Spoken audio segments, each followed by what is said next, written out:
Hello. How you doing? I have got rid of 3 bin bags of stuff today. It feels so good. I am actually going to keep these fairy lights up though because I love them and it really just brings a bit of warmth to this room because there's always that dawning. Sometimes I think, oh, the nights are going to pull out now and it's going to get warmer, and it's not, obviously, for another couple of months at least. I wanted to share today something that has been on my mind over the last couple of days. And I've really been thinking about my goals and where I'm going and what I want to do. I'm also realizing I'm slightly blending into this sofa as well. And I think it's a personal choice in terms of January and where you're up to. Some people love it. Some people love Christmas. So actually this time of year isn't particularly motivating or exciting. They just want to retreat and then maybe revisit in the spring. There have been New Year's where I've been good to go and I've had a plan and I've done the plan and it's all gone swimmingly. And there have been other New Year's where I've had no clue, no direction, no confidence, all of the self-doubt, like all of the things. And so what I want to share with you today is for you to take and use and borrow and just take a little bit of it if you want and leave the rest. But my commitment in terms of showing up is to continue to do this work. And it's really difficult sometimes to try and please everybody and go, well, if it's this or if it's not, or, hopefully if you, all of that. I want to be very clear with how I'm going to show up for you and what I'm going to share. So firstly, I will say this is for you to pick and mix and choose, as with all of my work. And secondly, this just might give you a bit of clarity. And I don't think that we have to, with lots of things, live in a either or situation. So you don't have to be 100% motivated or not at all. There is a whole spectrum here. So in terms of my goals for this year, I've really gone in. I've gone on a Canva document. And this is like a 20-page document, which I know sounds quite overwhelming as I'm saying, but honestly, it was the most enjoyable way of doing it. I basically got one of those photo gallery templates, and I've been just dragging and dropping pictures, different areas of my life. My kids were like, what are you doing? What's happening? And they've got a little page as part of that. And I really love that way of visually representing what's important. Also, another thing that happens with goal setting for me is I've been to those workshops, I've been to those vision board situations, and I've had that moment where I flick through the magazines and I've not really seen anything that's aligned or that necessarily feels part of my truth. And so I've stuck things on a vision board to essentially please the teacher and then forgotten that actually it's a personal thing. So I have Google imaged things that I want, be, do, have, feel. And so it's really personalized and it feels really good. It's as my desktop backdrop. I'm chuffed to bits with it. But here's what I want to share today. The thing with goals is some of my goals are huge, expansive. I am so into the detail, what they look and feel like, but I actually have no idea how these things are going to come to life. I maybe have like 15% of the first bit of the strategy, and the other 85% it will figure itself out as we go. And I think that's the first thing to say is don't worry if you haven't got the whole how. If you've just got the detail, the specifics, like what it is that you actually want, your end destination, that is absolutely fine. And as I was looking at these, I know that phrase, what's got you here won't get you there. to be so powerful. And it's something that I come back to again and again and again, especially when I am setting goals. What is going to be required of me? Who do I need to be in order to hold this space, to show up for these goals, to really do the thing? And I think sometimes, especially with this manifesting conversation, it's like, but I've asked the universe, I've put it out there, so let's just see what happens. And there is so much more to it. You have to take the action. You have to move towards it. You can't be in a static sitting position. You have to go and meet it, essentially.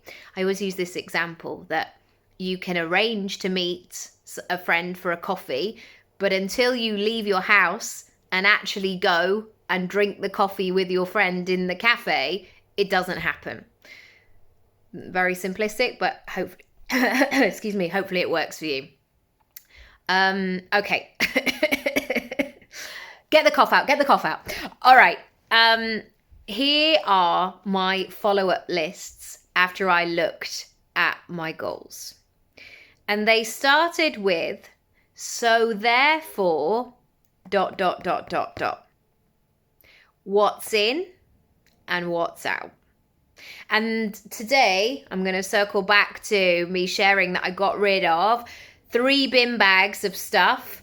Lots for recycling, lots for the charity shop, lots for the bin. Why am I holding on to these things? Not relevant. Been shredding loads of stuff. It feels brilliant. When we set our goals, when we think about who we want to be, we then have to ask those next questions of, so what's in then?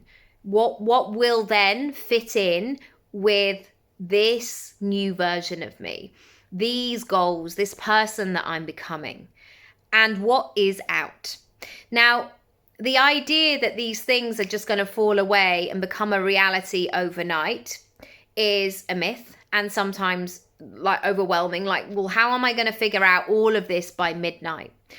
But there is something so powerful, even just about identifying them, labeling them, listing them down of what is in and what is out. Because every time you come back to this goal, you can then have that check-in of yourself of going, oh, that's why I'm not moving forward, because I'm still doing these things. I'm still spending my time over here, or I'm still stuck in these thoughts. And actually what I need to bring in is a bit of X, Y, and Z, whatever that might be. So writing a list like that can be really powerful. The second thing is, what is going to clear the path for these goals to come in, and what's going to block and stop it? And we are all of a certain age now. We've lived a life on planet Earth. And over the years, we've picked up so many brilliant things, skills, talents, experience, stories over the time. But we've also picked up some things that are either outdated, they never belonged to us in the first place. You know, it might be some woman who said something when you were 9 and you suddenly held on to it and it became part of your reality. And it's only now at 43, you're going, hang on a minute, that didn't belong to me. I didn't believe that at the time. And yet, because this person was an adult, I took it on as my own. Maybe that's just a personal situation, but it's really interesting. Oh, I've also got a 9-year-old as well. And so I remember being 9, and it's a really, a pivotal age. So understanding what's going to clear this. So even things like, for me, of having an organized house. And I know that sounds like a very kind of Pinterest 1950s version, like, I like to keep a clean house. But I mean, I've got 2 children and we live in London, so we haven't got oodles of space and 9 different floors. And sometimes we do feel a bit on top of each other. But I do know that if I clean that kitchen really well the night before, the next day it's already clean and it feels great. And I start my day in that flow and it's fantastic and brilliant. So doing that exercise today of just clearing up the physical stuff. You can't see it, but over here, there's a massive basket of shoes where we keep our shoes when we go outside. I don't know whose shoes were in this box, but shoes from like 3 years ago that do not fit my children anymore. They were still in this box. People were going through it like a Labrador, like, need to find my shoes, need to find my shoes. Just clearing that today, it just has helped me give me clarity, give me space, give me perspective, all of these things. Equally, the stuff that is blocking and stopping. There will be some thoughts, some opinions, some phrases, some parts of yourself that maybe you've held on to for a long time. And these might be things on the surface that do not please, do not delight you, do not on the surface serve you, but underneath you're like, why am I holding on to this then? What am I gaining from this belief or this pattern of behavior of this or this way of being? And I've really come to this place and space in my life that, like we all know, we're in charge of ourselves. And we get to choose. We get to choose again. And again, it might not be that like, oh, I now wasn't doing that and now I am 100%. It's a work in progress. However, there are things that we can make decisions on a day-to-day basis. Finally, what is going to attract those goals to us, and also what's going to distract us? And you might have a list of things that you know do not take you any closer to your goals. If that is the case, it's now time to create a plan to begin to shed them. We've got a massive plant over here. This morning, and this was an adopted plant as well, so I feel like quite a responsibility towards it. This morning, I watered it. I took off some of the brown leaves. I gave it a little turn around, so new bits got a little bit of sun. I nurtured it. And my daughter was saying, is it going to be okay that you're taking those leaves off? And I said, yeah, it's fine, because we're taking these leaves off and creating, sound like some sort of earth mother.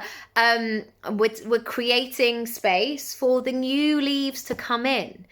And she just kind of nodded and cracked on with what she was doing. But that process of pruning and decluttering and getting rid of these things so you can create this space that you can grow into. Spoiler alert, we also can do more with space than we think. We can grow into things. And I know that when we moved from our old house into this house, it's not hugely different in terms of space, but this house is a little bit bigger, and yet we filled it. Yet we have expanded to fill this space, and you too can. Imagine what it would be like to feel like you are operating from that expansive state where things are clear, things are crisp, things are well thought through. And imagine how much wiggle room you can have. All of this stuff and these things and this old crap, it's time to get rid of it, especially if it's not serving you. Yeah, it's good to kind of go, wow, that was a really tricky time at that time. But now I want you to think about where you can put those things now. And there are definitely things that I have, tricky times that I've had in my life that I have to compartmentalize it. I have to put it away, and I have to put it in a box essentially and say, yes, I can work on that and be sad about that or deal with that. But that box is not coming into this space right now when I'm trying to create X, Y, and Z. That thing that was really upsetting or saddening or difficult or challenging, now it's time to pack that in a cupboard for another day, for another time. And yes, I can go and look at it, and that's not pretending it didn't happen. But I've got work to do. I've got things to create and stuff to make happen, and so have you. And so let me just run over those questions very quickly again. Create your goals. Understand what it is you want to be, do, have, and feel, and where you're going this year. If you want help with that, of course, book in a strategy session. I would love to help you. Then the follow-up questions. So therefore, what's in and what's out? What's going to clear and what's going to block and stop the process? What's going to attract and help that goal and that process gain momentum? What's going to really attract and make it exciting and move it along? And what's going to distract? What's going to pull you and veer you off the path? Have you ever been in that place in life sometimes where you've been on a path for a while and then you suddenly stop one day and go, how did I get here? This was not the path that I wanted to be on. So I need to go back, or I need to turn off, or I need to make an active decision to take an alternative, to choose again, as Gabby Bernstein would say. I hope that's been useful today. Please do check out my Work With Me page, subscribe to the channel, share with a pal, follow along, use the comments for accountability if there's something you're working on, and also reach out. You can email me or just direct message me through my website. There's a little purple button at the bottom in the bottom right hand corner, and we can book some time in. We can get this thing moving. I want to wish you Happy New Year once again, even though we're the 3rd of January today. But I'm going to be here. I'm going to be here a lot, helping and supporting you to create the life and business blend, your success pick and mix that you always dream of. And now is the time. Lots of love. Bye.